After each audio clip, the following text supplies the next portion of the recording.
Bom, pessoal, vamos lá então até a aula 5 hoje. Nessa aula eu vou abordar temáticas que foram trazidas por autoras de dois textos. Então, vou me referir aos dois textos com alguns apontamentos sobre questões que considero centrais nessa discussão.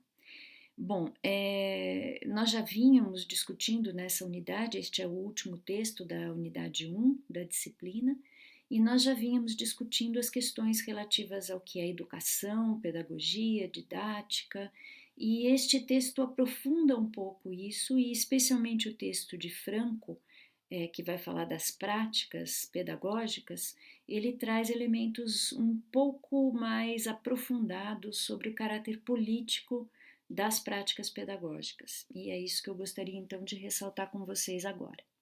Vamos lá.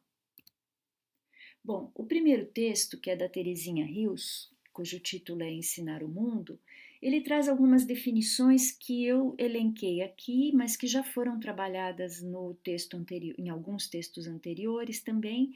De qualquer maneira, acho que dá uma organizada no que a gente vem falando até agora. Então, ela vai dizer, por exemplo, que ensino é uma prática social específica que se dá no interior de um processo de educação e que ocorre informalmente, de maneira espontânea, ou formalmente, de maneira sistemática, intencional e organizada. Esse grifo é meu, o trecho está na página 52 do texto da Terezinha Rios. E por que está grifado? Porque é exatamente a prática social que é formalmente organizada que é objeto da didática. Então, vai acontecer processo de ensino em todas as nossas relações desde o momento em que a gente chega nesse mundo. Mas o que é objeto da didática é o processo de ensino que se dá de forma sistemática e principalmente a grande palavra, eu acho, dos dois textos é a intencionalidade dessa prática de ensino, tá?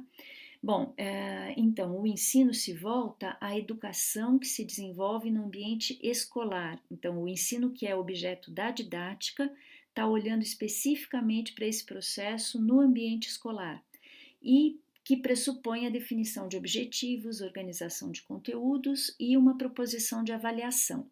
Então, essa organização sistemática e intencional, ela passa pela definição de objetivos para o ensino, a organização daquilo que vai ser ensinado, ou seja, organização do conteúdo distribuído no tempo, e uma proposição de avaliação. Como é que eu faço para saber se os alunos de fato aprenderam? Bom, continuando, ela vai dizer que a função do ensino é a socialização criadora e recriadora de conhecimentos e culturas. Ela vai chamar a atenção de que o ensino pensado como objeto da didática, ele é mais do que uma metáfora de semeadura que se usa muito, né? A escola coloca na mente dos alunos as sementes do bom comportamento, do bom pensar ou do correto pensar. É mais do que semear. Primeiro, porque não se trata de um terreno vazio, totalmente desprovido de qualquer cultura, né? Você está, na verdade, apresentando elementos de uma certa cultura selecionada para ser ensinada na escola, mas que no contato entre sujeitos em torno desses conhecimentos, dessas culturas, o que se dá é muito mais do que a reprodução de conhecimentos, mas a produção de conhecimentos e culturas. Sempre que seres humanos estão em contato e em contato com conhecimentos, o que se dá não é só reprodução, é produção. Então, pensando por aí, a gente está falando de uma escola que produz conhecimentos, produz culturas no encontro entre professores, alunos e conhecimentos. Bom, o que o professor faz nesse processo? Ele media, né? O que ele faz é mediar uma relação com a realidade. E o que é considerado nessa relação com a realidade? É considerado aquilo que os alunos já sabem sobre o mundo e aquilo que está sendo trazido como novos saberes e práticas. Então, a função do ensino que esse professor desenvolve é mediar aquilo que o aluno sabe sobre o mundo com aquilo que o professor traz de conhecimento sobre o mundo e que, de uma maneira geral, não são conhecimentos acessíveis a esses estudantes fora da escola, de uma maneira geral. Então, se a gente for pensar nesse professor que realiza esse exercício de mediação, como é que ele tem que ser formado? Ele tem que ser formado como alguém que é um intelectual reflexivo, alguém que está sempre em aprendizagem também, porque ele nunca sabe o que é que os alunos vão trazer para ele, né? O que, que o aluno traz como conhecimento sobre o mundo. E ele tem que ter essa postura de quem aprende também, e não só está apresentando novos conhecimentos, mas está também junto com os estudantes conhecendo outras perspectivas sobre o mundo. Então ele tem que ser um intelectual reflexivo. Qual que é o foco da didática? Então, é o ensino como ação que está articulada sempre à aprendizagem, e essa é a especificidade do trabalho do professor. É isso que a autora Terezinha Rios está destacando. Na formação do professor, a didática é a disciplina que vai ressaltar a relação entre a teoria e a prática no desenvolvimento do ensino. Ou seja, se o professor é um intelectual reflexivo, a didática é uma das disciplinas principais para dar o estofo teórico para que esse professor possa analisar a prática que ele desenvolve, né, a prática que é desenvolvida na escola. Portanto, a didática está nessa interface entre teoria e prática o tempo todo. E, portanto, é uma grande contribuição, é uma disciplina que contribui centralmente para a formação desse intelectual reflexivo. O que importa a didática, segundo essa autora? Primeiro, ela tem que dar a possibilidade para esse professor em formação de compreender o funcionamento e as implicações estruturais do ensino que se desenvolve nas escolas. Tem que dar elementos para que se possa entender as conexões entre a educação escolar e as outras práticas sociais, né? Uma vez que a educação escolar não está deslocada das outras práticas, é mais uma dentro de uma lógica de organização social, e tem que dar também a possibilidade de desenvolver reflexões sobre o próprio papel da didática na formação dos professores. Então, de uma maneira geral, o texto 1 traz esses elementos importantes para a gente pensar. No texto 2, que é da Franco, ela vai falar das práticas pedagógicas nas múltiplas redes educativas. Então, vou retomar algumas coisas ainda falando sobre a didática e o ensino, enfim, mas logo a gente chega na questão das práticas, que é, me parece, a contribuição principal deste texto. Bom, qual que é a lógica da didática, segundo essa autora? É a lógica da produção da aprendizagem nos alunos. Então, a didática está sempre em mente, o que ela tem é a produção da aprendizagem, a partir de processos que vão ser previamente planejados. Olha, de novo aqui a questão da intencionalidade. Tem uma intenção de desenvolver aprendizagem e tudo é organizado no ensino para que isso seja alcançado. O grande desafio dessa lógica da didática é que é impossível controlar ou prever a qualidade e a especificidade das aprendizagens que decorrem do ensino. Em outras palavras, não dá para a gente ter certeza do que vai acontecer na cabeça de um aluno a partir do processo de ensino que a gente desenvolve. É absolutamente impossível para a gente prever isso e controlar completamente isso. Então, você desenvolve um processo de ensino com intencionalidade, prevê uma série de passos para serem cumpridos, visando a aprendizagem dos alunos. E, no entanto, o que o aluno vai aprender, o quanto ele vai aprender, é algo que escapa do seu controle. Esse é um grande desafio para qualquer professor. Outra coisa importante que essa autora traz é que no mundo a gente está exposto a múltiplos ensinos e aprendizagens constantemente. Então, não é só na escola que se desenvolve processo de ensino, apesar de que a escola é marcada por um processo intencional. Mas a pergunta que ela traz, que é bem interessante para a gente pensar, é como que a gente pode tornar o ensino escolar tão vigoroso e desejável quanto os outros ensinos que acontecem fora do mundo, o tempo todo.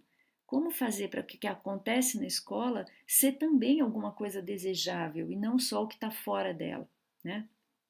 Então, como é que o ensino escolar pode compatibilizar diferentes saberes, promover o diálogo entre eles, contribuir para a construção de sentidos e para a leitura do mundo pelos alunos? Essa é uma grande pergunta.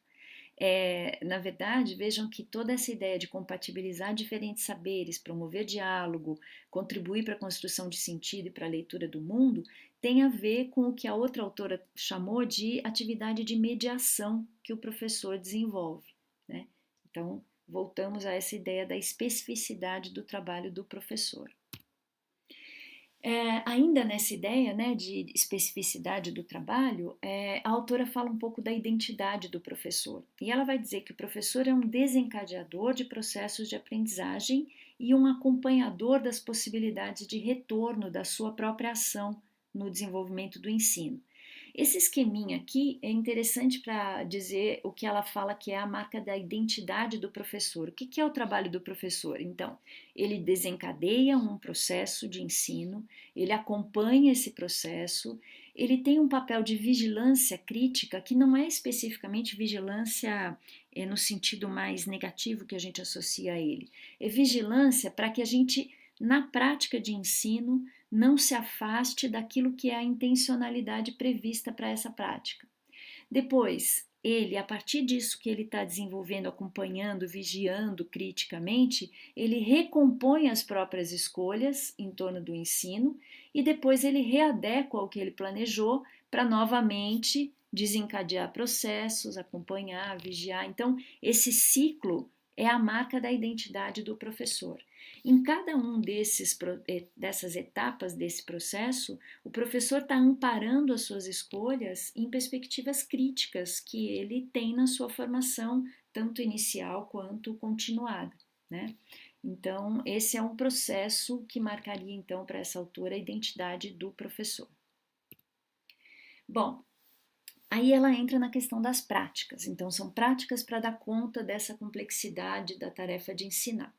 Eu dividi aqui, a numeração saiu errada, desculpa, tá? Aqui deveria ser 2. Eu fui numerando as práticas porque ela vai mencionar, vai e volta em cada uma delas e eu tentei dar uma organizada aqui, não para simplificar demais o texto, mas para ajudar vocês na leitura mesmo a localizarem isso. Ela fala de práticas mais amplas, que são as práticas educativas. As práticas educativas, elas são práticas associadas, né, ou a concretização de processos educacionais mais amplos. Então, elas são ligadas a esse processo que acontece o tempo todo desde que a gente chega no mundo. A gente está sendo sempre exposto a práticas educativas das gerações que nos recebem e que nos apresentam o mundo. Então, trouxe aqui esse texto, esse trechinho da página 172, onde ela fala desse processo mais amplo que é a educação. Então, a educação é um conjunto de práticas que atuam e influenciam a vida dos sujeitos de modo amplo, difuso e imprevisível. Essas práticas, ela vai falar em algum momento que são práticas anárquicas, elas não são formalmente elaboradas, elas vão acontecendo nas trocas cotidianas e não tem uma intencionalidade clara e explicitada. E todos nós estamos sujeitos a essas práticas constantemente. Já as práticas pedagógicas, elas são práticas sociais que visam concretizar processos pedagógicos. Isso quer dizer o quê? São práticas ligadas à pedagogia. E a pedagogia tem como marca principal a intencionalidade. Então eu grifei de novo aqui. São práticas que se organizam intencionalmente para atender determinadas expectativas educacionais. Elas expressam, portanto, compromissos políticos. O que quer dizer isso? Uma determinada sociedade joga para as escolas um papel claro, uma função social de formar determinados tipos de cidadãos. Esses cidadãos a serem formados são escolhas, são as marcas dessa formação são escolhas políticas que uma sociedade faz. Os grupos mais poderosos numa sociedade desenham um modelo de cidadão a ser formado. E em torno desse modelo se vai desenvolver uma série de práticas que têm a intencionalidade de chegar neste cidadão especificamente. Então, não são práticas ingênuas, não são práticas caóticas e desarticuladas, são práticas que têm por trás uma intencionalidade muito clara. Essa intencionalidade tanto pode ser num determinado momento, num determinado contexto social e político, uma formação mais instrumental e mecânica e mais voltada para a adequação à crítica dos sujeitos ao mundo, como pode ser um compromisso político com a formação de cidadãos críticos, que vão ser capazes de reconhecer as marcas das desigualdades que caracterizam o nosso mundo e que, portanto, têm o potencial de buscar transformações para essas relações desiguais. Então, a pedagogia, ela impõe um filtro de significado à multiplicidade de práticas que ocorrem na vida das pessoas. Ou seja, nós estamos imersos numa multiplicidade de práticas educativas. A pedagogia, ela filtra e dá significado a determinadas práticas, porque ela tem uma intenção de formação de um determinado tipo de cidadão, certo? Bom, as práticas docentes são aquelas práticas que o professor desenvolve e que elaboram o sentido da prática pedagógica, ou seja, as práticas docentes, elas têm que estar ligadas às intencionalidades previstas pela pedagogia. Então, são práticas que têm finalidade, que se sustentam em planejamentos, acompanhamentos, vigilância crítica e responsabilidade social. Vejam, sustentam-se naquilo que é a marca da identidade do trabalho do professor.